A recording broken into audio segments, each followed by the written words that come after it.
No ar, confira os destaques do programa de hoje. Fluminense bate o Vasco de virada por 2-1 em São Januário. Atlético Paranaense goleia o CSA por 4-0. Internacional e Grêmio empatam por 1-1 na Arena do Grêmio. Ceará bate o Palmeiras por 2-0 no Castelão. E Bahia e Cruzeiro empatam por 0-0 na Fonte Nova. As expectativas e informações para os jogos de hoje: Botafogo e Santos, Avaí e Goiás, Corinthians e Flamengo e Atlético Mineiro e Fortaleza. Agora no Jornal Sport News.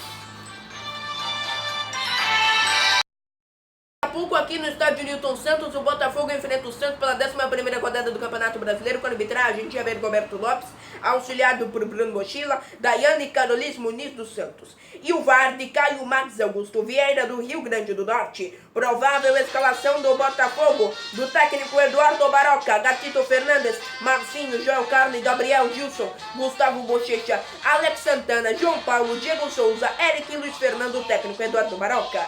Já o Santos, do técnico Jorge Sampaoli, deve ir a campo com Everson, Vitor Ferraz, Lucas Veríssimo, Felipe Aguilar, Jorge, Diego Pituca, Carlos Sanches, Jean Mota, Alisson, Eduardo Sacha, Soteldo, Uribe Marinho no comando do ataque. Campeonato Brasileiro é no Notícias do Esporte.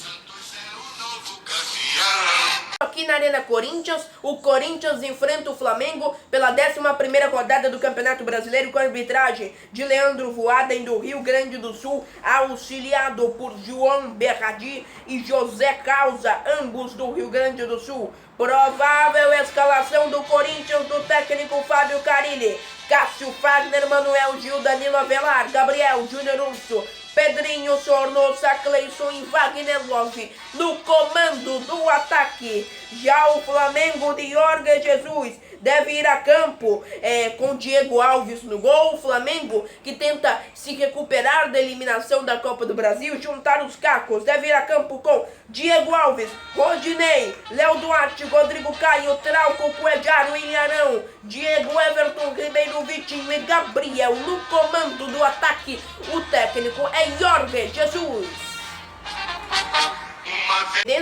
O Atlético Mineiro enfrenta o Fortaleza com a arbitragem de Edina Alves Batista, auxiliado por Marcelo Carvalho Vangassi e Neuza Inês Bach, ambos de São Paulo, e o VAR de Paulo Roberto Alves Júnior do Paraná. Provável escalação do Atlético: do técnico Rodrigo Santana, deve ir a campo com Vitor, Patrick, Hever, Igor Rabelo, Fábio Santos, José Wellington, Elias Casares, Giovanni Xará e Alejandro. O técnico é Rodrigo Santana. Já o Fortaleza, do técnico Rogério Ceni, deve ir a campo com Felipe Alves, Gabriel Dias, Quinteiro, Rogério Carvalho, Carlinhos, Juninho, Araruna, Marlon, Romarinho, Wellington Paulista, André Luiz. O técnico é Rogério Ceni. Mais informações no Instagram, no meu Instagram e no meu canal do YouTube, Notícias do Esporte 2.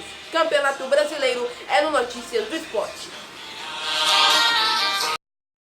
Telão, Ceará 2, Palmeiras 0. Que coisa, hein, Felipão?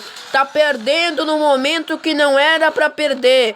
E o Palmeiras teve boas chances na partida, principalmente no primeiro tempo, no início da partida. Agora o Ceará foi mais efetivo, abriu o placar com Matheus Gonçalves Martins aos 32 e deu 9 chutes ao Ceará, 4 chutes a gol, teve 42% de posse de bola. O Palmeiras foi superior em todos os quesitos, então é importante destacar que o Palmeiras podia ter ganhado o jogo. Agora perde por 2-0 por a equipe do Ceará, que não vai bem, está em 13º lugar com 14 pontos, e o Palmeiras hoje, daqui a pouco, pode ser acochado pelo Santos. Não vai ser ultrapassado na rodada por conta do saldo de gols, mas pode ficar com o mesmo número de pontuação, e estava com uma boa vantagem. Se tivesse empatado, o Santos já não alcançava, mas pode alcançar daqui a pouco contra o Botafogo. Por quê? Porque o Palmeiras foi incompetente. Esse gol aí foi um escárnio, né? Não era para ter tomado esse gol a equipe do Palmeiras, gol por cobertura. O Palmeiras, que teve 58% de posse de bola, deu 21 chutes, 6 a gol, trocou 367 passes, 83% da presença de passe, cometeu 13 faltas, levou apenas 2 cartões amarelos, nenhum cartão vermelho, um impedimento para o Ceará e o Palmeiras, e 3 escanteios para o Ceará, 9 para o Palmeiras. O Palmeiras foi superior em tudo. e mesmo assim não conseguiu ganhar. Por quê? Porque não criou oportunidades. Teve até um pênalti marcado a favor do Palmeiras, que não foi pênalti, é importante destacar, não houve absolutamente nada. Foi um pênalti que o árbitro marcou absurdo, parecia até o pênalti do Thiago Silva na final da Copa América. Não houve absolutamente nada e o pênalti foi bem anulado pelo VAR. Arena Castelão em polvorosa, o Ceará consegue 2-0 para cima do líder do Campeonato Brasileiro. E veja como começa essa jogada. Sai do goleiro, dá um toque na cabeça do Palmeiras, no jogador do Palmeiras, e o jogador do Ceará já coloca por cima do goleiro Everton. E agora o Felipão tá pressionado e tá muito pressionado. O Ceará que levou o cartão amarelo com camisa 13 Luiz Otávio, camisa 55 William Oliveira, camisa 98 Felipe Cardoso, e o Palmeiras com Gustavo Gomes camisa 15, com Felipe Melo camisa 30. Durante toda a semana se especulou que a equipe do Palmeiras viria com um time reserva. Não veio, veio com titular e mesmo assim perdeu por 2-0. E tem que parar de jogar esse futebol medíocre que jogou, assim como jogou diante do Internacional. O Palmeiras está perdendo jogos muito importantes. E se bobear, já perdeu a Copa do Brasil. Hoje pode ser alcançado pelo Santos no Campeonato Brasileiro. E tem jogo contra o Godoy Cruz na Libertadores. Tem que ganhar. Tem que ganhar. O Palmeiras não pode perder a oportunidade de ganhar vários títulos. Como tem um bom time. Agora, tropeços como esses é inacreditável. Essa jogada, por exemplo, uma grande jogada do Ceará. O goleiro praticamente foi barra-barra. Foi o goleiro que fez o lançamento e já foi para o jogador da equipe do Ceará colocar para o fundo da rede por cobertura. É uma desatenção assim que não dá para entender. O Palmeiras podia ter ganhado esse jogo, podia, como eu mostrei para vocês, dando mais de 20 chutes, mais de 6 chutes a gol, tendo 63% de posse de bola em alguns momentos. No primeiro tempo, por exemplo, no final do jogo teve muita posse de bola, 58%, dando vários chutes a gol. Portanto, o Palmeiras jogou melhor que o Ceará? Jogou, criou umas oportunidades, criou chances perigosas, criou principalmente no início da partida. Agora, tropeçou no final, não fez os gols, o Ceará foi mais efetivo. Uma jogada dessa não era para ter sido barra-barra.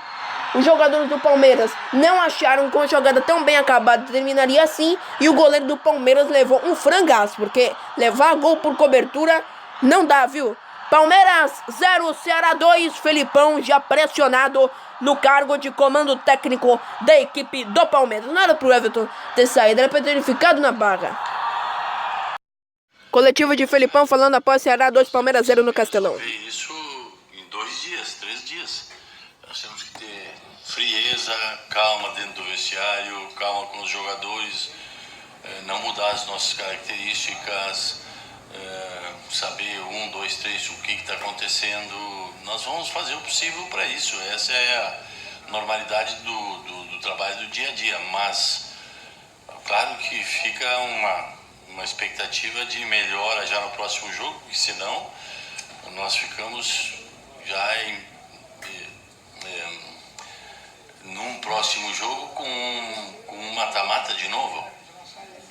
Então a gente tem que conversar bastante. Além de conversar, tem que ter calma, porque se não tiver calma nesse momento, nós vamos jogar tudo fora o que estávamos fazendo. Bom, boa noite.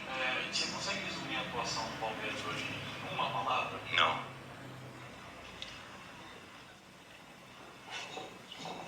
Resolve?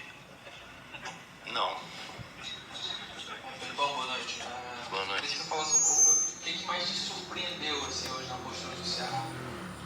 Não, nada me surpreendeu. O Ceará é uma equipe que joga com extrema velocidade. Nós seguimos o jogo do Fluminense, seguimos o jogo do Vasco. Peraí. O Felipão tá dizendo aí que nada surpreendeu. Então ele esperava perder? Porque se nada surpreendeu ele esperava perder por 2-0 para a equipe do Ceará. Não dá, né, Felipão? Ainda jogou a pergunta do repórter fora. Ele podia ter feito uma análise da partida, mas a pergunta também foi muito mal feita, né? Hoje nós tivemos 4, 5 bolas que passam na frente do gol e nós não fizemos o gol. Antes da parada a gente estava fazendo esse gol. Então é uma série de coisas que a gente tem que olhar, ver. Campeonato Brasileiro, Internacional 1, Grêmio 1. Tudo igual no maior clássico gaúcho. As duas equipes parecem que saíram satisfeitas com o empate, já que o foco está na Libertadores na próxima semana. Com time cheio de desfalques, tivemos um bom jogo no primeiro tempo no Beira-Rio. No primeiro tempo, o Grêmio terminou com 59% de posse de bola, mas sem assustar o gol de Danilo Fernandes. Olha aí o gol do Paulo Miranda contra em falta cobrada pelo Rafael Sobis. Paulo Miranda subiu e colocou contra o próprio Patrimônio. Na volta do intervalo, os comandados por Renato Gaúcho voltam melhor e o meio-campo cria mais e começa a incomodar a defesa colorada. Depois de um passe de Tardelli, Juninho Capixaba cruza na medida para Luan cabecear e empatar o jogo. A partir do gol de empate com a entrada de Everton Cebolinha, o Grêmio foi para cima e quase virou o jogo com Pepe. Mas o goleiro colorado foi preciso e fez duas importantes defesas. Ainda no final do jogo, confusão foi armada entre Edenilson e Rômulo, logo por vários jogadores. Mas ficou nisso, os dois foram amarelados e o Grenal termina com resultado justo, no qual cada time se destacou em um tempo. Importante destacar que foi um bom jogo. Agora o Grenal sempre tem a rivalidade, sempre tem a briga, sempre tem os cartões amarelos, sempre tem as confusões. É normal. Tanto que no descampo para violência tá tudo bem, é a rivalidade, é Grenal. E o Grêmio, saiu atrás, dentro da casa do Internacional. O Internacional podia ter segurado o Grêmio, que voltou mais produtivo, mais profícuo na etapa complementar. O Inter que deu 10 chutes, aliás, 11. O Grêmio deu 10, deu 4 chutes a gol do Inter e 3 a equipe do Grêmio. Foi um jogo bastante equilibrado, com 42% de posse de bola pro Internacional, 58% pro Grêmio, 415 passes trocados pelo Internacional, 563 pelo Grêmio, 80% na precisão de passes do Internacional, 82% do Grêmio, 14 faltas para cada lado, 3 cartões amarelos pro Inter, 2 pro Grêmio, nenhum cartão vermelho, nenhum impedimento, 3 escanteios, 1 pro Inter, 2 para a equipe do Grêmio. E vamos checar os cartões amarelos para o Internacional. Foi para o camisa 31 Fonseca e para o camisa 8 Edenilson, além de Rafael Sobis, o camisa 23 que bateu a falta que deu origem ao gol contra de Paulo Miranda. Já o Grêmio levou cartão amarelo com a camisa 16 Tassiano e o camisa 13 Rômulo. As duas equipes não foram totalmente titulares. O Internacional teve muitas mudanças e o Grêmio também, porque ambas já focam na Copa Libertadores da América e fizeram um bom Grenal, um Grenal truncado como sempre é. E o Grêmio conseguiu empate, como voltou melhor no segundo tempo, o Internacional dormiu no ponto. Poderia ter conseguido a vitória porque jogou muito no primeiro tempo. E o Grêmio foi muito improfícuo na etapa inicial.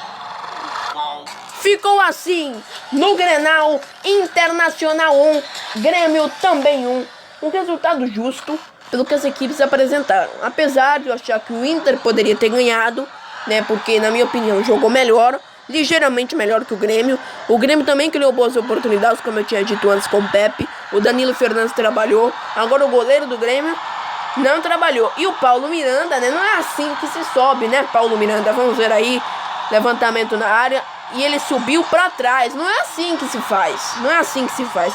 Apesar de que o goleiro do Grêmio já tomaria o gol de qualquer jeito. Mas ele tinha que ter subido pra frente, ele subiu pra trás. Ele subindo para trás, ele faz o gol contra o próprio Patrimônio da equipe do Grêmio. Já prejudica a equipe do Grêmio, que teve 59% de posse de bola no primeiro tempo, como eu tinha dito anteriormente. O Internacional criando mais chances, tendo 42%, sendo mais profícuo. E o Grêmio apenas um toque de bola, sonolento, e acabou saindo no primeiro tempo em desvantagem. O brasileiro, virada épica, Vasco 2, Fluminense 1.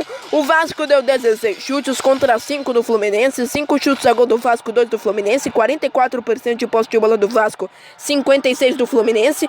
O Vasco que teve boas oportunidades no primeiro tempo, o Fluminense também teve boas chances. Tivemos 391 passes trocados pela equipe do Vasco, 499 pelo Fluminense, 83% na precisão de passe da equipe do Vasco, 85 do Fluminense, 25 faltas cometidas pelo Vasco, 22 pelo Fluminense, 4 cartões amarelos pro Vasco, 2 pro Fluminense, nenhum cartão vermelho pro Vasco, 2 pro Fluminense, 5 impedimentos, 4 pro Vasco, 1 pro Fluminense e 5 escanteios, 3 pro Vasco, 2 pro Fluminense. E aí o Vasco empatando com o Leandro Castells, 21 minutos da etapa complementar. E esse jogo que foi no horário bem exótico, sábado 11 da manhã, e ainda assim São Januário estava lotada para apreciar uma grande vitória do Vasco, mais uma. Com o Vanderlei Luxemburgo, o Vasco vai se reerguendo no Campeonato Brasileiro. Cartões amarelos aí a falta. Olha que gol! Que golaço do Vasco! Que golaço do Bruno César aos 30 do segundo tempo. Cartões amarelos pro Vasco, 22, Iago Pikachu, 38, Marrone, 37, Henrique. Pro Fluminense teve cartão vermelho pro Digão e cartão amarelo pro 20, Daniel, e pro 8, Bruno Silva. E o Vasco conquista uma vitória importante para cima do Fluminense. E desde que o técnico Vanderlei Luxemburgo chegou ao comando técnico da equipe do Vasco, o Vasco vem melhorando muito no Campeonato Brasileiro, conseguindo boas vitórias. Mesmo assim ainda não está numa posição confortável, 15º colocado com 12 pontos a equipe do Vasco. E o Fluminense está na posição de 17º com 9 pontos, também não é uma posição favorável. O Pedro abriu o placar para a equipe do Fluminense, que estava jogando melhor, mas um jogo muito bom, boas oportunidades de gol. O Fluminense também perdeu muitas chances no primeiro tempo, assim como a equipe do Vasco. Mas para fazer um resumo da partida, em síntese, foi um jogo, o Vasco jogando com 2 a mais, o Vasco venceu o Fluminense, a partida foi eletrizante, teve muita movimentação, cartões amarelos. No primeiro tempo o Vasco foi superior, finalizou muitas vezes, apesar disso o Fluminense conseguiu abrir o placar do jogo no último lance do primeiro tempo, com gol de Pedro, que mandou a bola num cantinho e não deu chances para Sidão defender. No segundo tempo o Vasco se mostrou mais organizado e conseguiu reverter a vantagem no placar. Primeiro o Valdívia ameaçou empatar o jogo, mas a bola ficou na trave. Em seguida teve a chance do Leandro Castan, que ficou com a sobra na área e não perdoou. E Bruno César confirmou a vitória da equipe com um golaço após cobrança de falta na entrada da área. Com 2 jogadores expulsos, o Fluminense não teve força de se recuperar e o placar do jogo se manteve até o apito final da partida. E o Fluminense, 2 expulsões que não eram para ter ocorrido, né? Totalmente desnecessárias da equipe do Fluminense. E o Vasco vence mais uma, 2 a 1 para cima do Fluminense em São Januário. No Campeonato Brasileiro, CSA 0, Atlético Paranaense 4. O Atlético Paranaense mostrando como é para se ganhar do CSA, né, Corinthians? 4 a 0, era isso que o Corinthians tinha que ter feito na partida anterior. O Atlético Paranaense goleou jogando bem, jogando um grande futebol, e como vem fazendo em todas as partidas, ganhou fora de casa, embalado no Campeonato Brasileiro, embalado na Copa do Brasil. Parabéns à equipe do Atlético Paranaense. Aí o gol do Tony, cruzamento na área, o camisa 10 da equipe do Atlético Paranaense cruzou e de cabeça o Tony colocou no canto do goleiro da equipe do CSA. E aí vamos ver o terceiro gol da equipe do Atlético Paranaense, bom contra-ataque, olha que velocidade do Atlético Paranaense. Uma equipe que joga muito, dominou a partida. O CSA foi estraçalhado, né? Jogou nada. Um time medíocre. Não era nem para ter subido, porque subiu para ser saco de pancada, né? Porque é o óbvio ululante que o CSA será rebaixado, né? Isso aí todo mundo sabe. E aos 47 do segundo tempo, em mais um cruzamento na área do camisa 10 da equipe do Atlético Paranaense, 4 a 0 pro Furacão.